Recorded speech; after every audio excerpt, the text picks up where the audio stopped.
Hello, welcome to Security Insights. I'm your host, Gunnar Peterson, CISO at Forter, a trust platform for digital commerce. And today I am joined by Phil Venables, who is Chief Information Security Officer and Vice President for Google Cloud.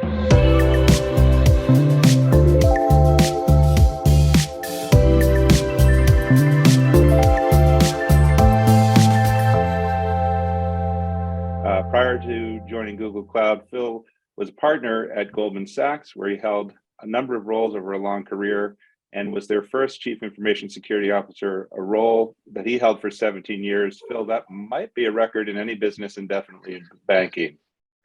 Yeah, so look, good to be here. Yeah, I must admit, I suspect there's a few others that have been fairly long tenured in the CISO role, but we're certainly at the at the other end of the distribution. Yeah. Well, it's great to have you here. Thank you for taking the time. It's following you on LinkedIn and all of the other sites around. I mean, you're an incredibly busy person and running so many major things at Google. The Mandiant announcement was obviously quite huge, and it's always a busy time in security. So thanks for taking the time. Yep. The thing that really got me interested in talking to you, besides just sort of general interest in the types of things that you work on and write, was a post you wrote, I think, early summer on defense in depth. And one of the things I really appreciate about your work is you really go into what's under the hood or under the bonnet, maybe you'd say, of a lot of these things that we take as sort of as factotums or something. And you started studying how other areas like aeronautics and things like that study safety systems. So we have a lot of security shibboleths wired into our assumptions. I mean, you hear defense in depth 3 times a day in this business, it feels like, but I also feel like if you talk to people about it, you ask 5 people, you might get 6 definitions. So it's not exactly a formal definition. And where do you think we are as an industry when it comes to defense in depth and defining it and making it a useful concept? I think people assume that it already is, but what's really required to move the industry forward here? Yeah, I mean, it was interesting. As you point out, it's funny. I wasn't intending to write anything about defense in depth, but I was starting to think about it internal to some work I was doing, and I thought I had an understanding of what defense in depth is built up over years of practical experience, but I decided, just in case, to do a little bit of research, and I went around kind of various academic journals and did the normal kind of Google search and various other things, consulted a few books, and it was just surprising. I didn't really find any good, really useful operating definitions of defense in depth to refer to. I mean, kind of the nearest thing I found was in some of the, as you mentioned, some of the other fields like kind of safety systems, control theory and various other things, where there's quite a well-developed sense of how do you build control environments that don't use the language defense in depth, but it's essentially defense in depth. So it kind of dawned on me, it's a phrase that, as you point out, that we use a lot, but is not necessarily misunderstood, but is understood differently by everybody. Everybody's built their own definition of it.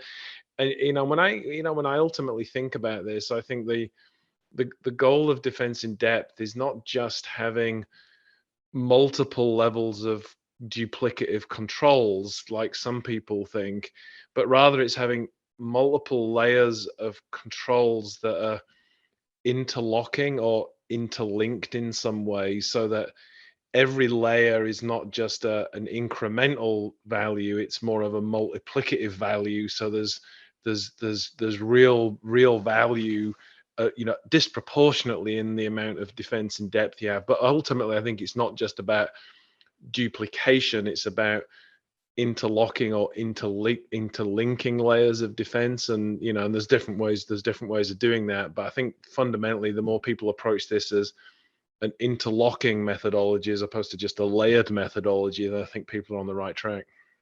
And I can see right above your left shoulder there's one of my favorite books, Security Engineering by Ross Anderson. And I think that engineering mindset that you talk about there is, I think there's so many opportunities for us as security engineers in sort of classic engineering parlance, it's not necessarily the most complicated thing that could give you the overlapping type of control. Something as simple as a password lockout after 3 times or 5 times. It doesn't get much simpler than that, than a retry lockout, but that adds an enormous amount of potential password strength, as opposed to adding taking 10 characters and making them 12, and 12 characters and making them 16. Sometimes something as simple as a lockout could be an example, just as one example.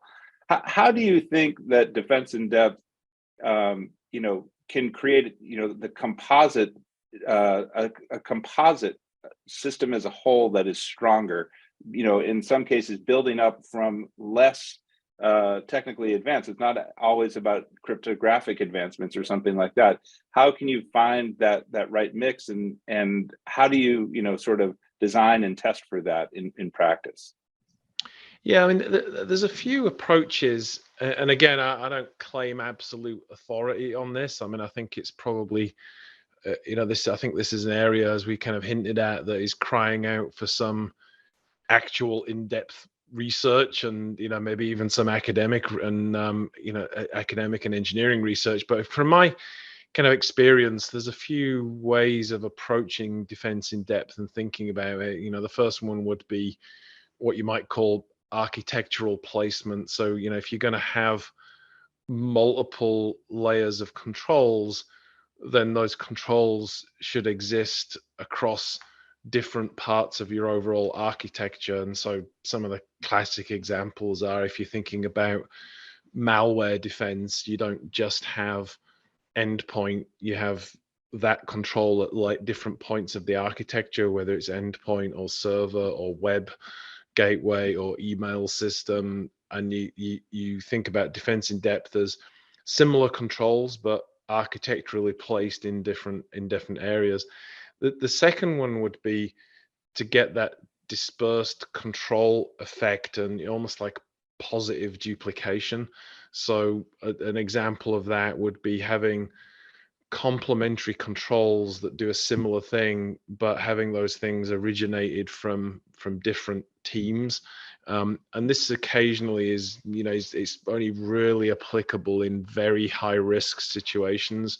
But there are plenty of examples in critical infrastructure where you have a control that a certain control that mitigates some risk, and then you have a similar control in another place that essentially mitigates the same risk, but it's implemented by a different team with different design assumptions, maybe a different vendors involved. So you get that kind of defense in depth of independent implementation.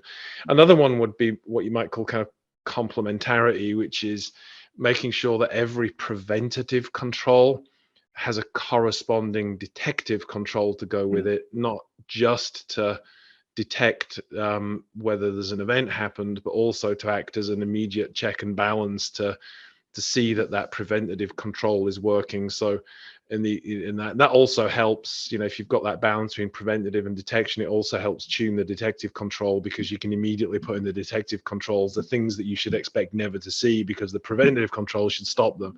And that kind of builds on to another idea, which is arguably kind of broader than defense in depth, but it's still useful, is to have continuous control monitoring to make sure that the controls you expect are actually deployed. And in fact, the control of running continuous control monitoring is another part of defense in depth.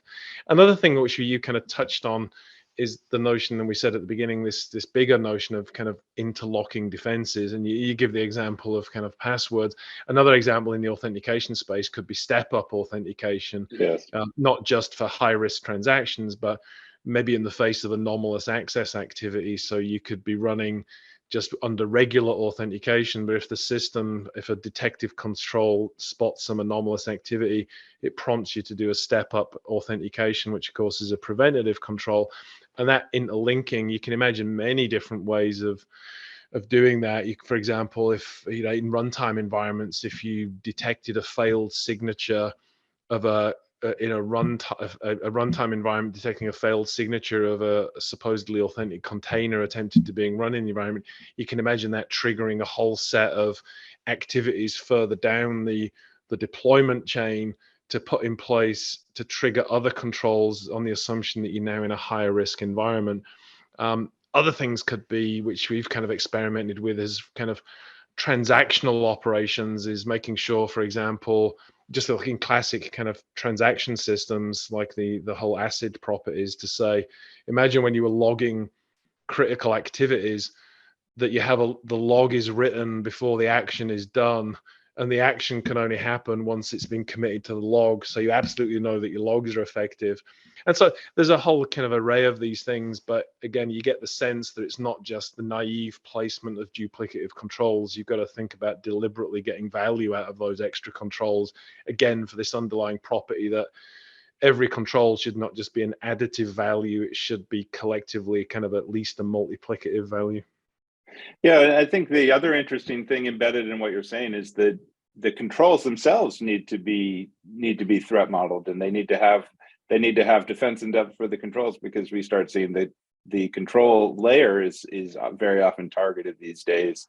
Another thing they sort of don't Well, teach actually, you. and sorry, just on that, it kind of brings up, and like you'll be familiar with this given your background. I mean, it's interesting when you look in terms of what the intelligence community calls tipping and queuing, is where you've got expensive detections that you only really want to prime and use if you've kind of got some tip in another part of the environment. And this is classically in kind of things like geospatial intelligence, where you have kind of broad satellite imagery to detect something, which then tips the need for a more specialist satellite to go do some deeper reconnaissance. You don't deploy all of your deep reconnaissance for every part of every position on the earth. And that's similar in other types of kind of intelligence collection. And I think a lot of organizations do similar things. It's like you don't capture full forensic logging of everything, but if you detect an anomaly, then that tip cues you to then automatically switch on a whole detailed level of forensic capture while you're investigating whether the tip was actually something that was meaningful. And again, that for me is defense in depth, because you're interlocking different controls and making sure that they tip and cue each other. Yeah, really well said, and a lot of opportunities there. The last guest on the podcast was Vittorio Bertocci from Auth0, and he said, he's done a lot of work on identity standards over the years. He said you can do everything and feel like you did it all perfectly from a protocol level, but humans being what they are, they will come in and put the fork in the electric socket. So you have to plan for that as well. And of course, attackers will help them put the fork in the electric socket sometimes. Yep. One other thing I think that people don't talk about a lot in security is scale. It's sort of taken as, well, I guess we'll just scale this now. But I think actually, you tell me what you think. But I think for us as security designers, there are very few things in systems these days that have to scale as much as security. Access controls everywhere, authentications everywhere, cryptography is everywhere. And so we have this sort of embedded or sort of stapled to the side of our mission to defend all of the companies that we defend. We also have to scale with the way the businesses scale. And I don't know if that has been studied as well as it could have been, the issue of scaling security in some of the work in our field. What do you see as some of the keys to better ways to scale security designs? Well, it's interesting because I think, as you know, there's been a lot of research and very significant practical experience, especially from the large tech and cloud companies, on running things at scale. So I think there's some examples of running security at scale, but what's interesting is I think a lot of security implementations that are out there, whether they're in kind of vendors or some homegrown things in various companies, is they focus on the security, but they don't focus on architecting that security to be able to be scaled.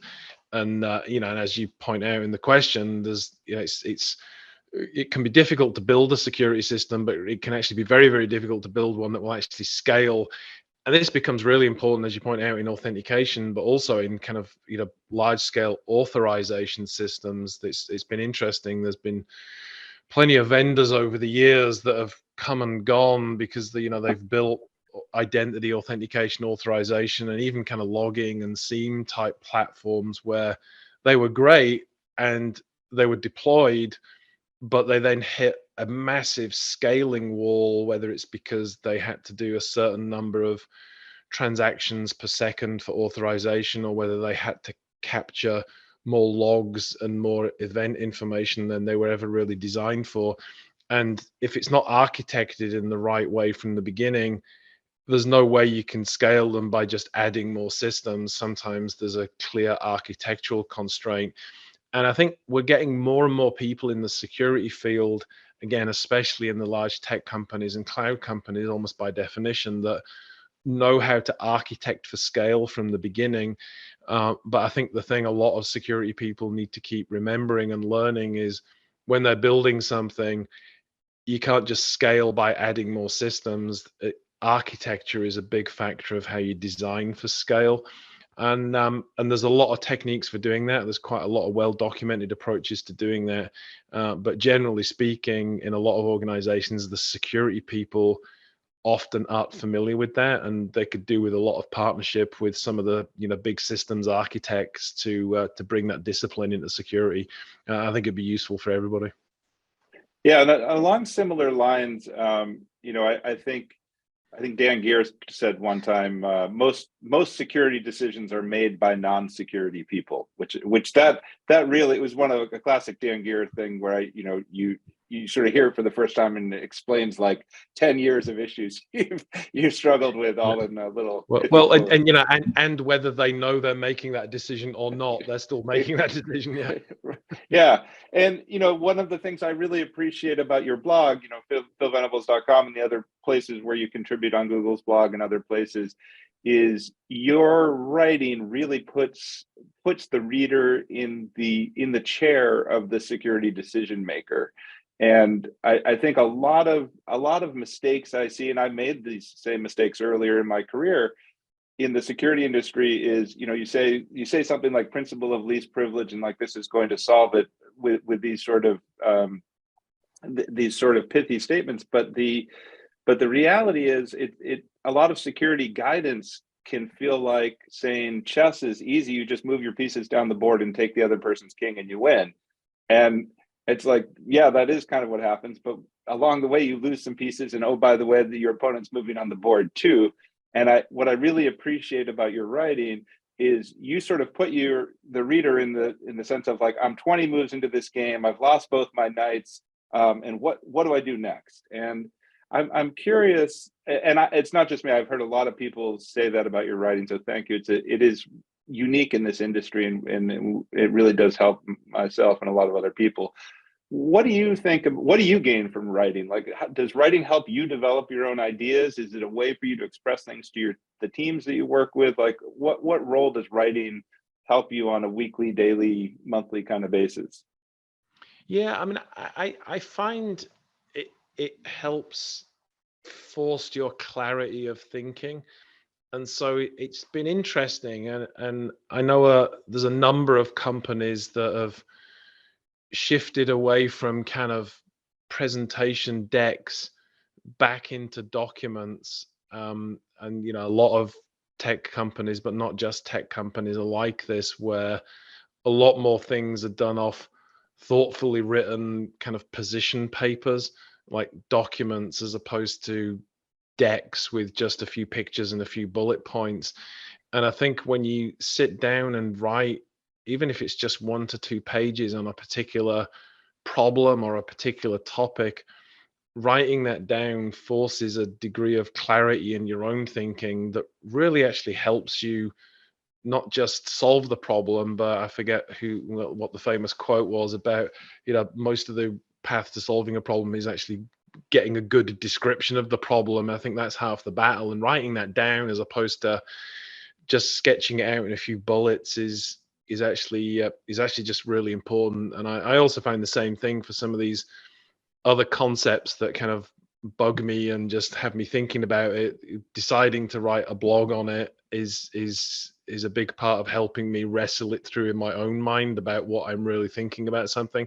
So I think I reasonably enjoy writing, but even if I didn't, I'd probably still compel myself to kind of write documents on things, just because even if you end up never doing anything with the document, the fact that you've written it really does help your own kind of clarity of thought on something, and it helps you kind of structure the ideas in your own mind in a way that some of the other ways of writing down, of just putting together decks of stuff, really doesn't get you to that level of detail.